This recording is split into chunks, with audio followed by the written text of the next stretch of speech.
A estas alturas de la película no debería sorprendernos que un político incumpla promesas electorales, y menos nuestro actual presidente del gobierno, que parece que tiene cierta habilidad en el tema. Pero hay casos que son especialmente llamativos por su contundencia. Porque el señor Pedro Sánchez, cuando llegó al mando del PSOE, una de las cosas con las que dijo que quería acabar era con los indultos a políticos corruptos.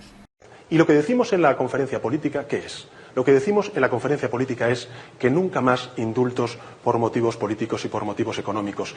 Que nunca más indultos por motivos políticos y por motivos económicos. En un comentario en Twitter que sigue publicado en la cuenta de Twitter oficial del PSOE, decía que aquello de los indultos a políticos corruptos se iba a acabar. ¿Qué sentido tiene que un político indulte a otro? Ninguno. Absolutamente ninguno. Y yo siento vergüenza de eso. Porque yo también me cabrea. Yo lo que digo es que hay que acabar con los indultos políticos. Y hasta en la sesión de investidura anunció como una de sus medidas dejar prohibidos por ley los indultos a políticos condenados por corrupción. Y prohibiremos la concesión del indulto en delitos vinculados con la corrupción. Y prohibiremos la concesión del indulto en delitos vinculados con la corrupción. Ahora no solo no lo prohíbe, sino que lo aplica. Y es verdad que el señor Pedro Sánchez ya había indultado a los políticos del Procés después de haber dicho que no lo iba a hacer. Significa su cumplimiento. Reitero, significa su íntegro cumplimiento. Propondré al Consejo de Ministros conceder el indulto a los 9 condenados en el juicio del Procés, que hoy están en prisión. Un joven de la asociación Arran, vinculada a la CUP, ha interrumpido a Sánchez durante un minuto. Todas las opiniones, sin duda alguna, son bienvenidas. Pero ahí tenía una excusa. Por lo menos podía decir que no era una condena por corrupción. Porque es cierto que había un tema de malversación, pero principalmente la gente entendía, como el caso del Procés, como políticos condenados más bien por un tema de desobediencia, de rebelión al sistema constitucional, de secesión incluso, para desmembrar la unidad de España, pero no era exactamente una condena por corrupción per se. Eso es precisamente lo que no ocurría en el caso de la señora Laura Borràs. La señora Laura Borràs, que fue cabeza de lista de JxCat y presidenta del Parlament, una de las mayores lugartenientes del señor Carles Puigdemont, fue condenada por un caso de corrupción, por fraccionar contratos. Hay un reglamento que dice que a la hora de adjudicar contratos a partir de una cuantía tienen que estar sometidos a una serie de controles. Y una forma de evadir lo que usan los corruptos es fraccionar el contrato, diciendo no, es una cantidad muy pequeñita, y lo que pasa es que son muchos contratos, una cantidad muy pequeñita, para ocultar una adjudicación de una cantidad mucho mayor, eludiendo los controles. Un caso, por tanto, de corrupción de libro. Por eso fue descubierta y por eso fue condenada a una pena que debía llevarla directa a prisión. Borràs després de ser condemnada a 4 anys i mig de presó i 13 d'inhabilitació per prevaricació i falsedat documental. Així arribava al Parlament acompanyada del seu marit i de la seva filla. El Tribunal Superior de Justícia conclou que va adjudicar contractes de manera irregular quan presidia la Institució de les Lletres Catalanes. Jo resisteixo. Jo em rebel·lo contra la injustícia i la seguiré combatent. Soc una persona íntegra i no he comès cap delicte. Però la meva innocència o la meva culpabilitat no la pot determinar un tribunal polititzat que actua al servei de la unitat d'Espanya. El que creiem que pertocaria per responsabilitat és que la diputada Borràs pogués fer un pas al costat, intentar restablir la normalitat en aquesta institució i recuperar el prestigi que hem perdut. No hauríem d'haver arribat a aquesta situació. Hem arribat pel partidisme d'uns i per la covardia dels altres, i per això, amb més motius que mai, demanem la dimissió immediata de la senyora Borràs. Por eso, el tema de la señora Laura Borràs no estaba incluido en la amnistía, porque no era un tema vinculado al proceso de 2017, era un tema particular de ella por corrupción. Pues el señor Pedro Sánchez ha decidido indultar a la señora Laura Borràs para que no tenga que entrar en prisión. Y ha escogido muy bien la fecha. Lo ha hecho justo después del discurso de balance del año, para que en el discurso de balance del año no se lo pudiera preguntar por eso.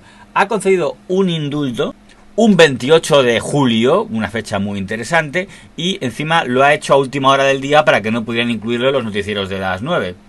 Una señora que no acepta al tribunal, que dice que todo ha sido fruto de las conspiraciones judeomasónicas de un Estado represor y antidemocrático, No es una petición vinculante, pero bueno, todos conocemos que el señor Pedro Sánchez pues no tiene ningún reparo a la hora de conceder pues indultos a los golpistas y a la hora de rebajar las penas a los corruptos. Siempre me sorprende cuando los políticos toman algunas decisiones controvertidas siempre en periodos vacacionales para que tengan la menor repercusión posible. Me pregunto qué le diría al señor Pedro Sánchez de 2016 al Pedro Sánchez de 2026. Probablemente no lo reconocería. Aunque es verdad que el señor Pedro Sánchez, digamos que no es el mayor experto en cumplir promesas de la política española. Eso también dice mucho de nuestra querida oposición. Porque uno entendería que en un país normal de Europa, donde un presidente incumplía tantas promesas, la oposición habría conseguido que cayera tal estigma sobre él, tal San Benito de incumplidor de promesas, de hombre sin palabra, de hombre sin principios, de palabra de Sánchez, Sánchez hombre sin palabra, que no habría forma de librarse de ese estigma. Pero como la oposición de aquí pues son el señor Feijóo y el señor Abascal, pues se ve que con eso el señor Sánchez puede estar bastante más tranquilo que en otros países europeos. Mis padres me enseñaron que lo más importante es sostener la palabra. Esa es mi palabra, la di. Elecciones, pactará con Podemos. Ni antes ni después el Partido Socialista va a pactar con el populismo. Porque el final del populismo es la Venezuela de Chávez. La pobreza, las cartillas de racionamiento, la falta de democracia y, sobre todo, la desigualdad. ¿Está vetado o no está vetado Pablo Iglesias en el futuro gobierno si usted pacta con Unidas Podemos? Efectivamente, este es el principal escollo para poder formar un gobierno de coalición entre el Partido Socialista y Unidas Podemos. Y es que no se dan las condiciones para que el señor Iglesias sea miembro de ese gobierno. Habla de presos políticos. Yo no necesito un vicepresidente del gobierno, necesitaría un vicepresidente del gobierno que defienda la democracia española, que defienda que hay una separación. ¿La democracia española? Cuando habla de presos políticos, ¿qué está diciendo?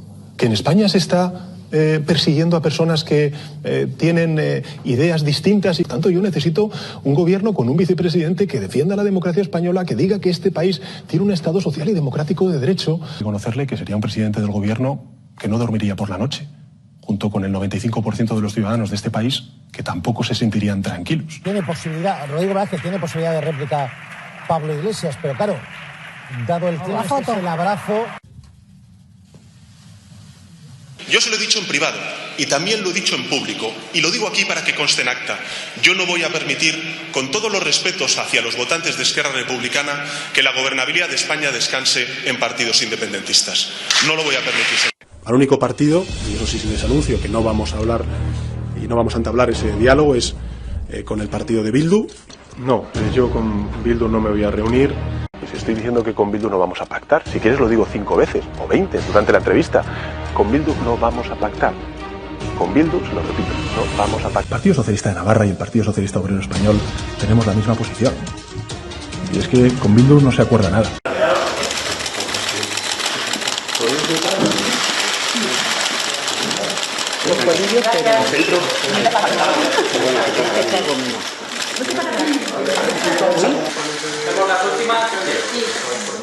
Confirman lo que ya se sabía, que Bildu quiere seguir siendo uno de los partidos satélites del PSOE. Hablamos de la autodeterminación y de la amnistía, pues evidentemente pues el recorrido es el que es. El presidente también dijo no va a haber indultos, lo ha sabido.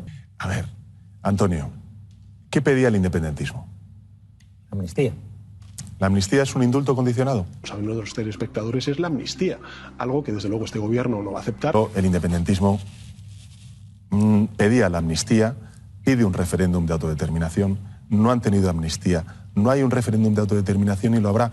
No lo habrá primero por convicción personal y por convicción personal. De España, en el interés de España, en defensa de la convivencia entre españoles, defiendo hoy la amnistía en Cataluña por los hechos acaecidos en la década.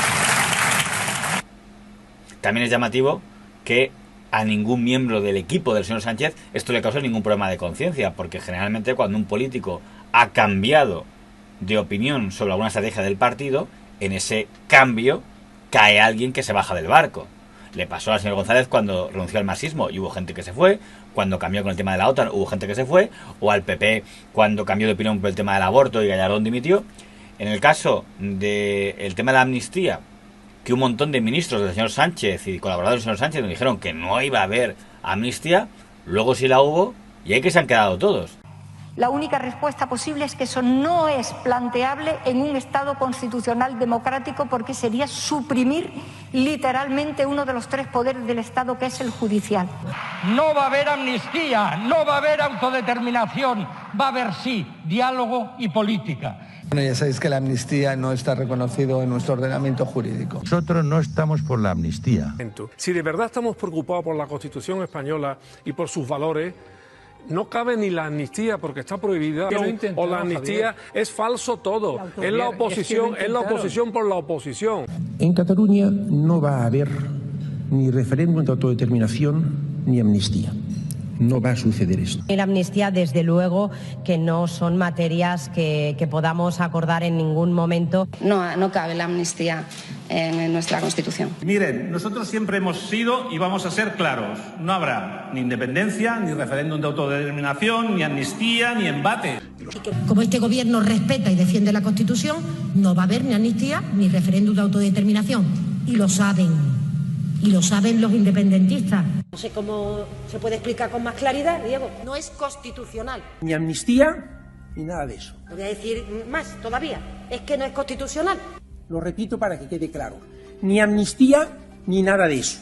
Los indultos son constitucionales. El referéndum no, ni tampoco la amnistía. A nadie le ha dado ningún problema de conciencia ese cambio de opinión, lo cual también es llamativo y dice mucho de la política de este país. Yo lo que digo es que hay que acabar con los indultos políticos. Mis padres me enseñaron que lo más importante es sostener la palabra.